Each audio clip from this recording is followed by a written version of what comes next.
होत्या की 6,000 लिटिगेशन हे ऑनरेबल बॉम्बे हायकोर्टकडे पेंडिंग आहे. कुठल्या केसेसमध्ये?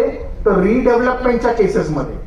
आणि इतर कोर्टाचं तर राहू द्या, म्हणजे खालच्या कोर्टामध्ये केवढ्या केसेस आहेत ते मोजायला गेलो तर आपल्याला बरेच फिगर आपल्याकडे गाठता येईल. मग हे लिटिगेशन कशामुळे होतात? तर लिटिगेशन होतात कारण रिडेव्हलपमेंट मध्ये जे डेव्हलपमेंट अग्रीमेंट केलेलं आहे संस्थेचं आणि डेव्हलपरचं, ह्याच्यामध्ये त्रुटी आहेत. आणि आपल्याला म्हात्रे सरांनी मगाशी सांगितलं की डेव्हलपमेंट अग्रीमेंट मध्ये ठराविक क्लॉजेस कुठले आपण बेसिकली करावे. मग त्या हेतूने आपण शासनाकडे मागणी अशी केलेली आहे की डेव्हलपमेंट अग्रीमेंटचा एक स्टँडर्ड ड्राफ्ट का नसावा. मग एकच ड्राफ्ट शासनाने करावं. आज शासनाने रिअल इस्टेट रेराच्या माध्यमातून तुम्हाला अग्रीमेंट फॉर सेलचा बिल्डरला ड्राफ्ट कॉमन ठेवलाय की नाही? जर त्याला त्या ड्राफ्टच्या व्यतिरिक्त काही ऍडिशनल क्लॉजेस करायचे असतील तर ते त्याला डिक्लेरेशन द्यावं लागतं रेरामध्ये.